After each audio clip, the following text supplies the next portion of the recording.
എല്ലാ പ്രിയപ്പെട്ടവർക്കും നമസ്കാരം.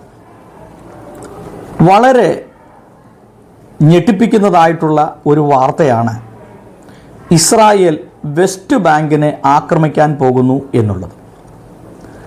ഇന്ന് ലോകത്തിലെ എല്ലാ പത്രമാധ്യമങ്ങളും തന്നെ TV ചാനലുകളും ഈ വാർത്ത വളരെ ഹൈലൈറ്റായിട്ട് കൊടുത്തിരിക്കുകയാണ്. പ്രത്യേകിച്ച് പശ്ചിമ ഏഷ്യയിലുള്ള രാജ്യങ്ങളെല്ലാം വാസ്തവത്തിൽ നടുങ്ങിയിരിക്കുകയാണ്. ഇസ്രായേൽ വെസ്റ്റ് ബാങ്കിനെ ആക്രമിക്കാൻ പദ്ധതി തയ്യാറാക്കുന്നു. ഒരാക്രമണം കഴിഞ്ഞ് ഒരു സമാധാനത്തിലേക്ക് വന്നതേ ഉള്ളൂ. ഇസ്രായേൽ ഗാസയെ ആക്രമിച്ചു. അതിൻ്റെ പരിണിതഫലം നമ്മളെല്ലാവരും കണ്ടു. അതിനുശേഷം ഇപ്പോൾ ഗാസയെ ആക്രമിച്ചതിന് ശേഷം വെസ്റ്റ് ബാങ്കിനെ ആക്രമിക്കുന്നു എന്നുള്ള ഒരു വാർത്ത വളരെയധികം ഞെട്ടിപ്പിക്കുന്നതായിട്ടുള്ള വാർത്തയാണ്. എന്നാൽ എന്താണ് ഇതിൻ്റെ യഥാർത്ഥ കാര്യങ്ങൾ എന്നുള്ളതിനെക്കുറിച്ചാണ് നമ്മൾ ചിന്തിക്കാനായിട്ട് ആഗ്രഹിക്കുന്നത്.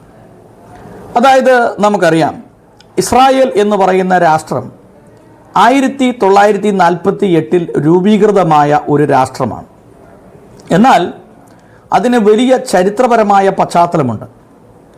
ഈ മതങ്ങളെല്ലാം ഉത്ഭവിക്കുന്നതിന് മുമ്പ്, അതായത് ക്രിസ്ത്യാനിറ്റിയും ഇസ്ലാമും മറ്റ് മതങ്ങളൊക്കെ ഉത്ഭവിക്കുന്നതിന് മുമ്പ്, എന്തിനേറെ ബുദ്ധമതം ഉത്ഭവിക്കുന്നതിന് മുമ്പ്, ഹിന്ദു മതം ഉത്ഭവിക്കുന്നതിന് മുമ്പ് യഹൂദ ജാതി നിലവിലുണ്ടായിരുന്നു. അതായത് അത് പ്രധാനമായും അബ്രഹാമിൻ്റെ കാലഘട്ടം മുതലാണ് ഒരു യഹൂദ പാരമ്പര്യത്തെ നമുക്ക് കാണുവാനായിട്ട് കഴിയുന്നത്. അപ്പോൾ ഇസ്രായേൽ ഈ വെസ്റ്റ് ബാങ്കിനെ ആക്രമിക്കുമ്പോൾ വെസ്റ്റ് ബാങ്ക് എന്തുകൊണ്ട് ഇത്രയും പ്രാധാന്യമുള്ളതായി സമൂഹത്തിൽ നിൽക്കുന്നു? ലോകരാജ്യങ്ങളുടെ ശ്രദ്ധ മുഴുവൻ ഈ വെസ്റ്റ് ബാങ്കിലേക്ക് എന്തുകൊണ്ട് തിരിയുന്നു എന്ന് ചോദിച്ചാൽ, ജെറുസലേം എന്ന പ്രദേശം സ്ഥിതി ചെയ്യുന്നു എന്നുള്ളതാണ് അതിൻ്റെ പ്രധാനപ്പെട്ട ഒരു കാര്യം. അപ്പോൾ പാലസ്തീൻ എന്ന് പറയുന്ന ഈ പ്രദേശം, പാലസ്തീൻ എന്ന ഒരു രാജ്യം ലോകത്തിലില്ല. ലോക ഭൂപടത്തിൽ പാലസ്തീൻ എന്ന് പറയുന്ന ഒരു രാജ്യമില്ല. എന്നാൽ പാലസ്തീൻ അതോറിറ്റി എന്ന് പറയുന്ന ഒരു സംഘടനയുണ്ട്. അല്ലാതെ പാലസ്തീൻ എന്ന് പറയുന്ന ഒരു രാജ്യമില്ല. അത് ഫിലിസ്ത്യർ എന്ന് പറയുന്ന ഒരു രാജ്യമുണ്ടായിരുന്നു. അത് പിന്നീട് കീഴടക്കി. അങ്ങനെയാണ് ഇതിന് ഈ പാലസ്തീൻ എന്നുള്ള പേരൊക്കെ വരാനായിട്ടുള്ള കാരണം. അപ്പോൾ പാലസ്തീനെ കുറിച്ച് നമ്മൾ ചിന്തിക്കുമ്പോൾ ഇതിന് രണ്ട് പ്രവശ്യകളായിട്ടാണ് നമുക്ക് കാണാൻ കഴിയുന്നത്. ഒന്ന്, ഇതിനെ ഗാസ എന്നും മറ്റൊന്നിനെ വെസ്റ്റ് ബാങ്ക് എന്നുമാണ് നാം കാണാനായിട്ട് കഴിയുന്നത്. അപ്പോൾ ഈ ഗാസ എന്ന് പറയുന്ന പ്രദേശം ഏതാണ്ട് 365 സ്ക്വയർ കിലോമീറ്റർ മാത്രമേ ഉള്ളൂ. എന്നാൽ അതിൻ്റെ അഡ്മിനിസ്ട്രേഷൻ എന്ന് പറയുന്നത് ഹമാസാണ്. ഏതാണ്ട് 23 ലക്ഷത്തിലധികം ആളുകൾ അവിടെ താമസിക്കുന്നുണ്ട്. അപ്പോൾ ഗാസ ഇപ്പോൾ കല്ലിന്മേൽ കല്ല് ശേഷിക്കാതെ തകർന്നു പോയതുപോലെ തകർന്നു. അത് എല്ലാ കെട്ടിടങ്ങളും വീടുകളും നശിപ്പിക്കപ്പെട്ടു. എന്നാൽ അത് വെസ്റ്റ് ബാങ്കിലേക്ക് മാറുമ്പോൾ വെസ്റ്റ് ബാങ്ക് മറ്റൊരു പ്രവശ്യയായി നിലനിൽക്കുകയാണ്. അപ്പോൾ എന്താണ് ഈ വെസ്റ്റ് ബാങ്കിൻ്റെ പ്രാധാന്യം എന്ന് ചോദിച്ചാൽ, യഹൂദ മതത്തിനും ക്രൈസ്തവ മതത്തിനും ഇസ്ലാമിനും വളരെയധികം പ്രാധാന്യമുള്ള ഒരു പ്രദേശമാണ് ഈ വെസ്റ്റ് ബാങ്ക് എന്ന് പറയുന്നത്. ഏതാണ്ട് 5655 സ്ക്വയർ കിലോമീറ്റർ ഉള്ള ഈ പ്രദേശം ഏതാണ്ട് 30 ലക്ഷത്തിലധികം ആളുകൾ അവിടെ താമസിക്കുന്നുണ്ട്. അതിൽ യഹൂദ മതത്തിൽപ്പെട്ടവരും ഇസ്ലാം മതത്തിൽപ്പെട്ടവരും ക്രിസ്തീയ വിശ്വാസികളും ഒക്കെ അവിടെ താമസിക്കുന്നുണ്ട്. എന്നാൽ എന്താണ് ഈ പ്രദേശം ഇത്രയും പ്രാധാന്യമർഹിക്കുന്നത് എന്ന് ചോദിച്ചാൽ, യഹൂദനെ സംബന്ധിച്ചിടത്തോളം, ഓരോ മതത്തെക്കുറിച്ച് പറയാനായിട്ട് ആഗ്രഹിക്കണം, യഹൂദനെ സംബന്ധിച്ചിടത്തോളം ഈ പ്രദേശം അവർക്ക് ഏറ്റവും പ്രധാനപ്പെട്ടതാണ്. കാരണം അവരുടെ ഗോത്രപിതാവായ അല്ലെങ്കിൽ പൂർവ്വപിതാവായ അബ്രഹാം മെസപ്പൊട്ടോമിയയിലെ ഊരിൽ, അതായത് ഇറാഖിലെ മെസപ്പൊട്ടോമിയയിലെ ഊരിൽ നിന്നും ദൈവത്തിൻ്റെ വിളി കേട്ടുകൊണ്ട് ഇറങ്ങി പുറപ്പെട്ട് വന്ന ഒരു പ്രദേശമാണ്. അങ്ങനെ ഈ ഇസ്രായേലിൻ്റെ ചരിത്രം നമ്മളെടുത്ത് പരിശോധിച്ച് നോക്കുമ്പോൾ, ഇസ്രായേൽ അബ്രഹാം, ഇസഹാക്ക്, യാക്കോബിന് ശേഷം തൻ്റെ 12 മക്കൾ, ആ 12 മക്കൾ മിസ്രൈമിലെത്തുകയും മിസ്രൈമിൽ നിന്ന് 440 വർഷത്തെ അടിമത്തത്തിന് ശേഷം മോശയുടെ നേതൃത്വത്തിൽ ഇസ്രായേൽ ജനം വിടുവിക്കപ്പെടുകയും പിന്നീട് യോശുവയുടെ നേതൃത്വത്തിൽ ഈ പ്രദേശം അവർക്ക് വീതിച്ചു കൊടുക്കുകയും ചെയ്തു. അങ്ങനെയാണ് ഈ ഇസ്രായേലിൻ്റെ ഒരു ചരിത്രം നമ്മൾ മനസ്സിലാക്കുന്നത്. അതിനുശേഷം ദൈവം അവർക്ക് ന്യായാധിപന്മാരെ കൊടുത്തു, പ്രവാചകന്മാരെ കൊടുത്തു. അതിനുശേഷം ഇസ്രായേൽ ഒരു രാജാവിനെ ആവശ്യപ്പെട്ടു. രാജാവിനെ ആവശ്യപ്പെട്ടപ്പോൾ ശമൂവേൽ എന്ന പ്രവാചകൻ ദൈവത്തിൻ്റെ പ്രത്യേകമായ അരുളപ്പാട് നിമിത്തം കീശിൻ്റെ മകനായ ശൗൽ എന്നു പേരുള്ള ഒരു വ്യക്തിയെ ഇസ്രായേലിൻ്റെ ഒന്നാമത്തെ രാജാവായിട്ട് കൊടുത്തു. അന്ന് ഈ ഇസ്രായേൽ, ഇന്ന് ഈ കാണുന്ന ഇസ്രായേലും യഹൂദിയും എല്ലാം ഒന്ന് തന്നെയാണ്. അതായത് ശൗലിൻ്റെ കാലശേഷം ദാവീദ് ഇവിടെ ഭരണാധികാരിയായിരുന്നു. അങ്ങനെ രണ്ടാമത്തെ രാജാവ്. ദാവീദിന് ശേഷം തൻ്റെ മകനായ ശലോമോൻ 40 സംവത്സരം, അതായത് 40 വർഷം ഇസ്രായേലിൽ രാജാവായി വാണു. ശലോമോൻ ദൈവത്തിൻ്റെ അരുളപ്പാടുകൾക്ക് വിരുദ്ധമായി ഇസ്രായേൽ ജാതിയിൽപ്പെട്ട സ്ത്രീകളെ അല്ലാതെ അന്യമതത്തിൽപ്പെട്ട അല്ലെങ്കിൽ മിസ്രൈമരെയും മറ്റിതര വിഭാഗത്തിൽപ്പെട്ടവരെയും വിവാഹം കഴിച്ചതിൻ്റെ പരിണിതഫലമായി ഈ ശലോമോന് 300 വെപ്പാട്ടിമാരും 700 ഭാര്യമാരും ഉണ്ടായിരുന്നു എന്നാണ് ബൈബിൾ രേഖപ്പെടുത്തുന്നത്. അങ്ങനെ ഇദ്ദേഹം മറ്റുള്ള മതത്തിൽപ്പെട്ട സ്ത്രീകളെ വിവാഹം കഴിക്കുകയും അവർക്ക് പൂജാഗിരികൾ ഉണ്ടാക്കി കൊടുക്കുകയും അവരുടെ ക്ഷേത്രങ്ങളിൽ പോയി ആരാധിക്കുകയും കുമ്പിടുകയൊക്കെ ചെയ്തു. ശലോമോൻ്റെ ഈ പ്രവൃത്തി നിമിത്തം ദൈവം തൻ്റെ കാലശേഷം ഈ രാജ്യത്തെ രണ്ടായി വിഭജിക്കുകയാണ്. അപ്പോൾ ദൈവത്തിൻ്റെ വാക്കുകൾ ഇപ്രകാരം: നിൻ്റെ അപ്പനായ ദാവീദ് എൻ്റെ മുൻപാകെ നിഷ്കളങ്കനായി നടന്നു, എന്നാൽ യഹോവയുടെ മുമ്പാകെ ശലോമോൻ്റെ ഹൃദയം ഏകാഗ്രമായിരുന്നില്ല. അങ്ങനെ എന്ത് ചെയ്തു? ഈ ശലോമോൻ്റെ കാലശേഷം ഈ രാജ്യം രണ്ടായി വിഭജിക്കപ്പെട്ടു. അതിനെ 10 ഗോത്രങ്ങൾ, അതായത് ഇസ്രായേലിൻ്റെ 10 ഗോത്രങ്ങൾ അടങ്ങുന്ന പ്രദേശത്തെ ഇസ്രായേൽ എന്നും 2 ഗോത്രങ്ങൾ, അതായത് യഹൂദ എന്നും ബെന്യാമീൻ എന്നുമുള്ള ഈ 2 ഗോത്രങ്ങളെ ഉൾപ്പെടുത്തിക്കൊണ്ട് യഹൂദ എന്ന പേരിലും ഇത് അറിയപ്പെടുവാനായിട്ട് എഴുതുന്നു. അപ്പോൾ യഹൂദയുടെ തലസ്ഥാനം ജെറുസലേമും ഇസ്രായേലിൻ്റെ തലസ്ഥാനം സമരിയുമായി തീരുവാനായിട്ട് എഴുതുന്നു. അപ്പോൾ 2 പ്രദേശങ്ങളിലും രാജാക്കന്മാരുണ്ടായി, യഹൂദയിലും ഉണ്ടായി, ഇസ്രായേലിൻ രാജാക്കന്മാരുണ്ടായി. എന്നാൽ യഹൂദ ചരിത്രം നമ്മൾ പഠിക്കുമ്പോൾ ഇത് യഹൂദൻ അവകാശപ്പെട്ട ഭൂമിയാണ്. അതായത് അബ്രഹാം തൻ്റെ മകനായ ഇസഹാക്കിന് തൻ്റെ സമ്പത്തൊക്കെയും കൊടുത്തു. എന്നാൽ തൻ്റെ വെപ്പാട്ടിയുടെ മകൻ, അതായത് ഹാജിറ എന്ന പേരിൽ, അതായത് ഹാഗാർ എന്ന പേരിൽ അബ്രഹാമിന് ഒരു വെപ്പാട്ടി ഉണ്ടായിരുന്നു. അത് ഒരു മിസ്രൈമ്യ ദാസിയായിരുന്നു.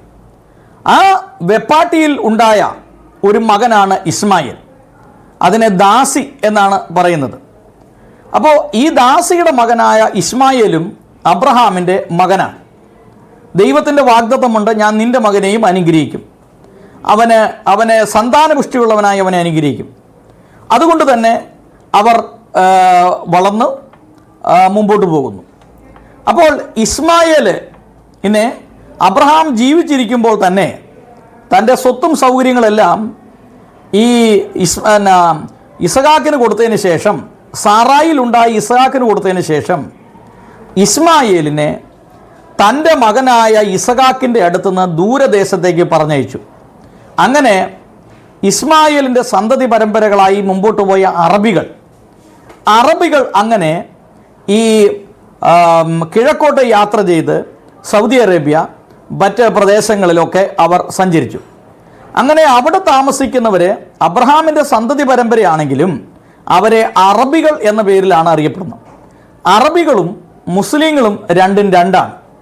ഇസ്ലാം എന്ന മതം ആരംഭിക്കുന്നത് മുഹമ്മദ് നബിയിലൂടെയാണ്.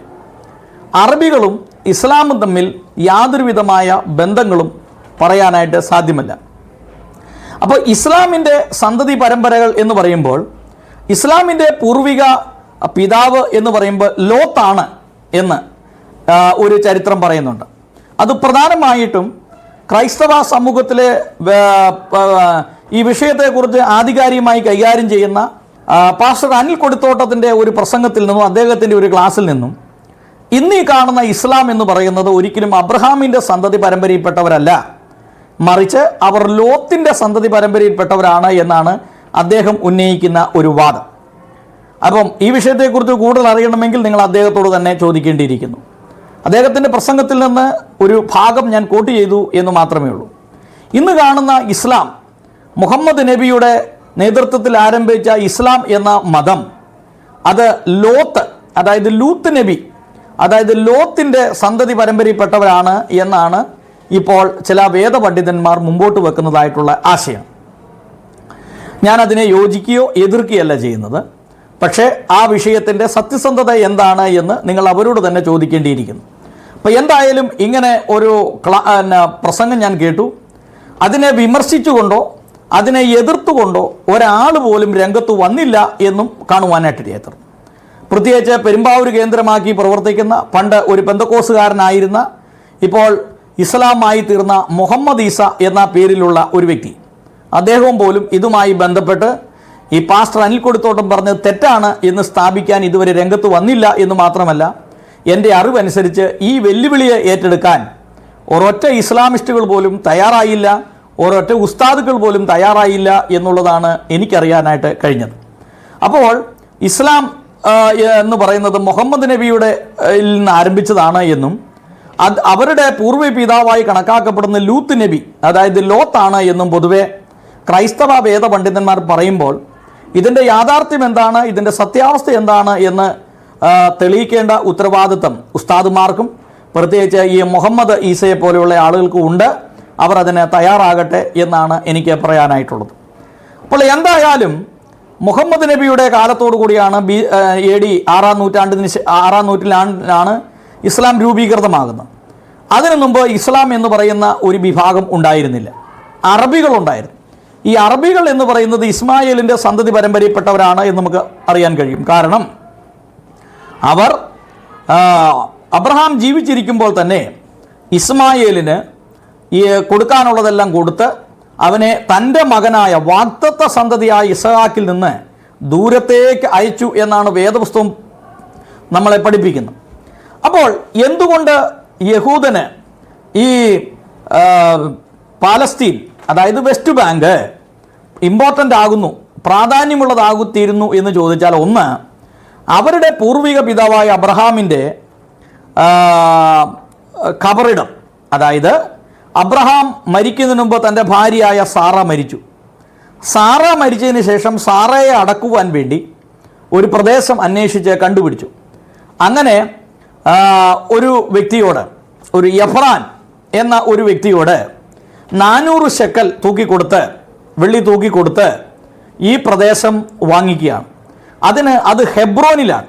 ഹെബ്രോനിലെ മക്കപ്പല എന്ന ഗുഹയിലാണ് ഈ സാറായെ അടക്കിയത്. സാറായിക്ക് ശേഷം പിന്നീട് നമ്മൾ കാണുന്ന അബ്രഹാമിനെയും അബ്രഹാമിൻ്റെ മകനായ ഇസ്ഹാക്കിനെയും ഇസ്ഹാക്കിൻ്റെ ഭാര്യയായ റിബേക്കയെയും അതിനുശേഷം യാക്കോബിനെയും യാക്കോബിൻ്റെ ഒരു ഭാര്യ ലേയെയും അവിടെയാണ് അടക്കിയത് എന്നാണ് കാണുവാനായിട്ട് കഴിയുന്നത്.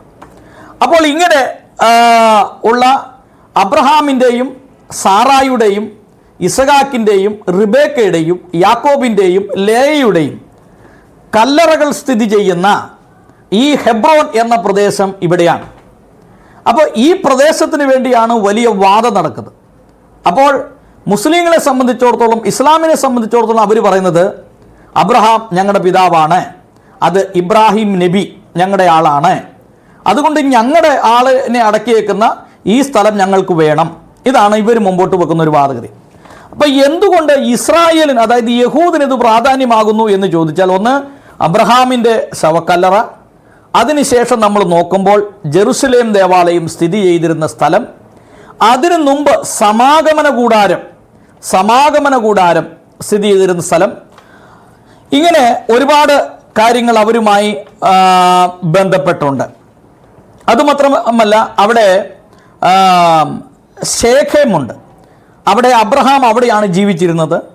അതുമാത്രമല്ല, അതുമായി ബന്ധപ്പെട്ട് ജോഷുവ തൻ്റെ പ്രസംഗം നടത്തുന്നതും ഒക്കെ ആ ഭാഗവുമായി ബന്ധപ്പെട്ടാണ്. അപ്പോൾ യഹൂദനെ സംബന്ധിച്ചിടത്തോളം അബ്രഹാമിന് ദൈവം കൊടുത്ത വാഗ്ദത്ത ഭൂമിയാണ് അത് ഈ വെസ്റ്റ് ബാങ്ക് സ്ഥിതി ചെയ്യുന്നത്. ഇസ്രായേൽ ദേശം മുഴുവനുണ്ട്. അപ്പോൾ ഇത് അബ്രഹാമിൻ്റെ സന്തതി പരമ്പരയ്ക്ക് അവകാശപ്പെട്ടതാണ്. അപ്പോൾ പറയും അത് ഇസ്മായിലിനും കൂടെ അവകാശപ്പെട്ടതല്ലേ എന്ന് ചോദിക്കാം. പക്ഷെ ബൈബിളിൽ വളരെ കൃത്യമായി രേഖപ്പെടുത്തിയിട്ടുണ്ട്, അബ്രഹാം ജീവിച്ചിരിക്കുമ്പോൾ തന്നെ തൻ്റെ വെപ്പാട്ടിയുടെ മക്കൾക്ക് അർഹതപ്പെട്ടത് കൊടുത്ത് അവരെ തൻ്റെ മകനിൽ നിന്ന് ദൂരേക്ക് യാത്ര ചെയ്യിപ്പിച്ചു. അങ്ങനെ തനിക്കുള്ളതൊക്കെയും താൻ ഇസഹാക്കിന് കൊടുത്തു എന്നാണ്.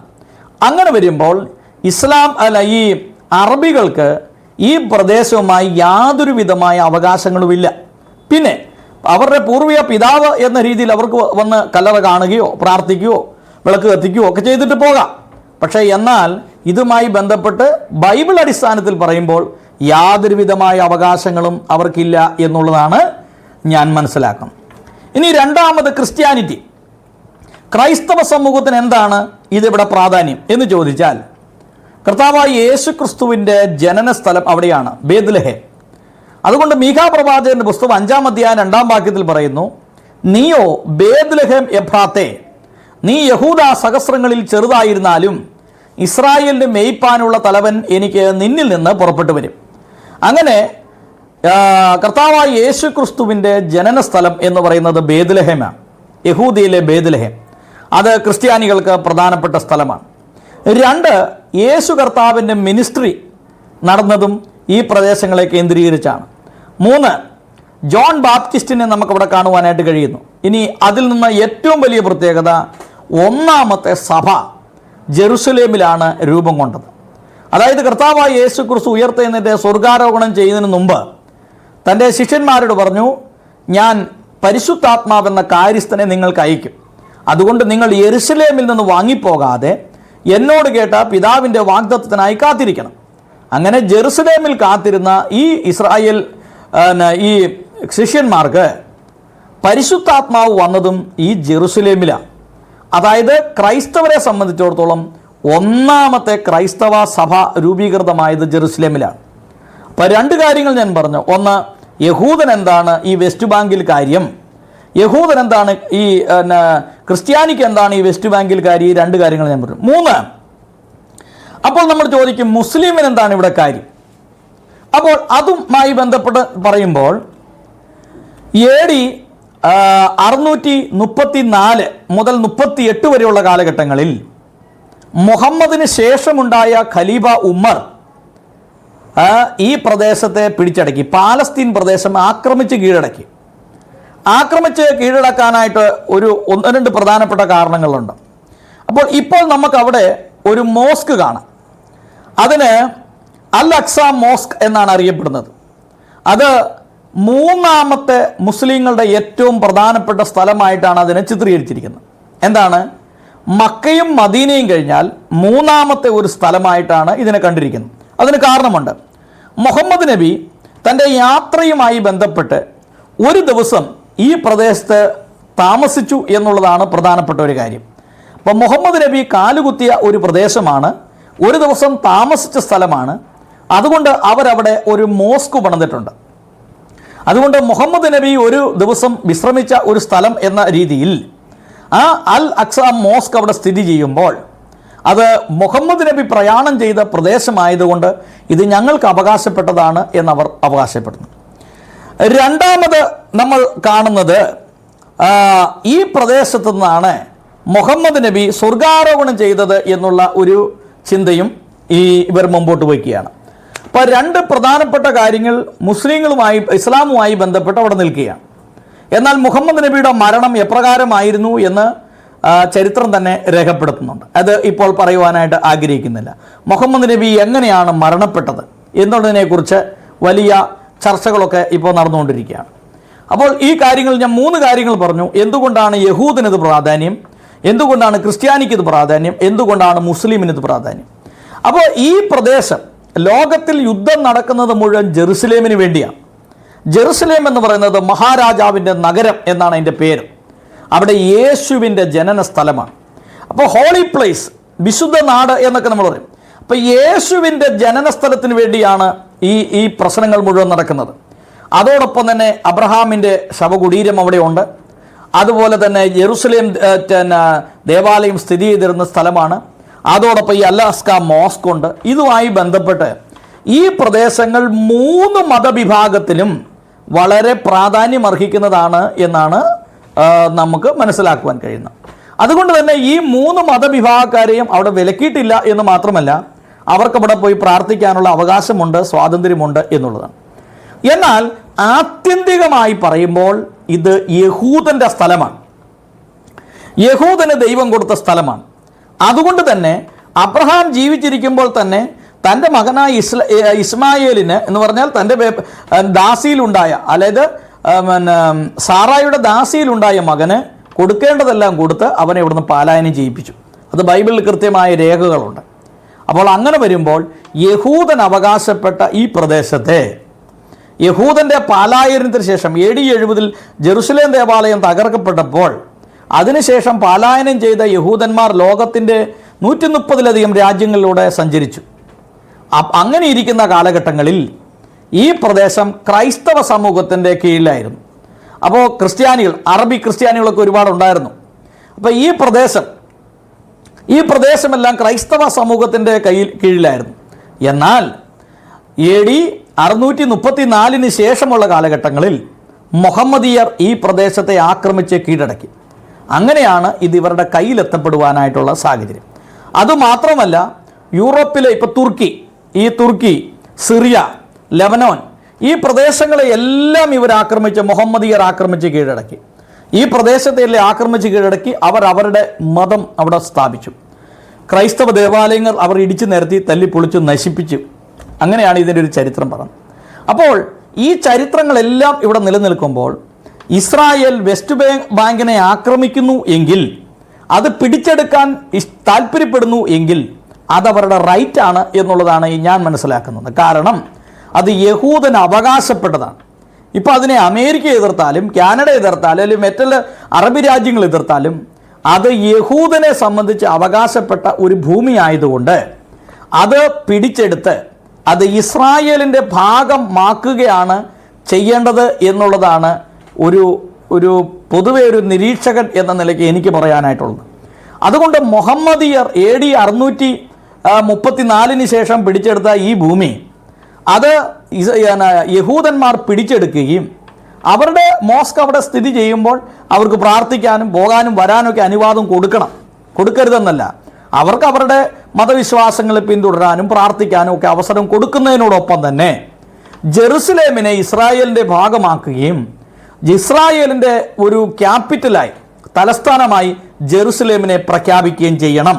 അതാണ് അതിൻ്റെ കറക്റ്റ് ഒരു നടപടി എന്ന് പറയുന്നത്. യഹൂദൻ്റെ രാജ്യമാണ്. പൊതുവെ യഹൂദനെ സംബന്ധിച്ച് അവർ മതപരിവർത്തനം നടത്താറില്ല. അവരുടെ ആളുകളുടെ ജനറേഷൻ മാത്രമേ അവർക്കുള്ളൂ. ലോകത്തിൽ മതപരിവർത്തനം നടത്താത്ത ഒരു വിഭാഗമാണ് യഹൂദൻ. മതത്തിലുള്ള ആളുകളെ അവർ സ്വീകരിക്കുന്നില്ല. തന്നെയല്ല, ക്രിസ്ത്യാനിറ്റിയും ഇസ്ലാമും ചെയ്യുന്നത് പോലെ മതപരിവർത്തനത്തിന് വേണ്ടിയുള്ള ഒരു വലിയ കാര്യാദികൾ അവർ ചെയ്യുന്നില്ല. അവർക്ക് ലഭിച്ച അവകാശ ഭൂമിയെ അവർ കാത്തു സൂക്ഷിക്കുന്നു. അതുകൊണ്ട് വെസ്റ്റ് ബാങ്ക് ഇസ്രായേൽ പിടിച്ചെടുത്താൽ അതിനെ നമുക്ക് തെറ്റു പറയാനായിട്ട് സാധ്യമാകുകയില്ല എന്ന് മാത്രമല്ല, ബൈബിൾ അടിസ്ഥാനത്തിൽ, ചരിത്ര അടിസ്ഥാനത്തിൽ നമ്മൾ പഠിക്കുമ്പോൾ അത് യഹൂദൻ അവകാശപ്പെട്ട ഭൂമിയാണ്, അത് ഉള്ളവർക്ക് അവകാശപ്പെട്ട ഒരു ഭൂമിയല്ല. ഇതാണ് ഇതിൻ്റെ ഒരു യഥാർത്ഥ വാസ്തവം എന്ന് പറയുന്നത്. എന്തായാലും യുദ്ധങ്ങൾ ഉണ്ടാകാതിരിക്കട്ടെ എന്നാണ് അഭിപ്രായം പറയാനായിട്ടുള്ളത്. നമ്മളിപ്പോൾ ഇവിടെ ഇരുന്ന ഒരാൾ യുദ്ധം ഉണ്ടാകരുത് എന്ന് പറഞ്ഞാൽ യുദ്ധം ഉണ്ടാകാതിരിക്കുന്നില്ല, യുദ്ധം ഉണ്ടാകുക തന്നെ ചെയ്യും. അതുകൊണ്ട് ഇതൊക്കെ ബൈബിളിൻ്റെ ഒരു പ്രവചന നിവൃത്തിയാണ്. ഇപ്പോൾ നമ്മുടെ മാർപ്പാപ്പ ലിയോ 14 ഇസ്ലാം വിഭാഗത്തിന് വേണ്ടി ഒരു മുറി തന്നെ തുറന്നു കൊടുത്തിരിക്കുകയാണ്. അത് ഒരു വലിയ പാരയായി തീരും എന്ന് മാത്രമല്ല, ലോകത്തിലെ ഏറ്റവും വലിയ മണ്ടത്തരം ലിയോ 14 ചെയ്ത മണ്ടത്തരം എന്ന് ഇനി വരുന്ന നാളുകളിൽ ചരിത്രം അതിനെ വിധി എഴുതും എന്നുള്ളതിന് യാതൊരു സംശയമില്ല. എന്തായാലും ഇസ്രായേൽ ഒരു പദ്ധതി തയ്യാറാക്കിയിട്ടുണ്ടെങ്കിൽ അത് കൃത്യമായി തന്നെ അവർ പൂർത്തിയാക്കും എന്ന് ഞാൻ വിശ്വസിക്കുകയാണ്. അതുകൊണ്ട് ഇസ്രായേൽ വെസ്റ്റ് ബാങ്കിനെ ആക്രമിക്കാൻ തീരുമാനിച്ചിട്ടുണ്ടെങ്കിൽ ഇന്നല്ലെങ്കിൽ നാളെ വെസ്റ്റ് ബാങ്കിനെ തീർച്ചയായും ഇസ്രായേൽ ആക്രമിക്കും എന്ന് മാത്രമല്ല, ഇസ്രായേൽ എന്ന രാഷ്ട്രത്തോട് നേരിടാൻ ഇന്ന് ലോകത്തിലൊരു ശക്തിക്കും സാധ്യമല്ല എന്നും അത് കൃത്യമായി നാം മനസ്സിലാക്കണം.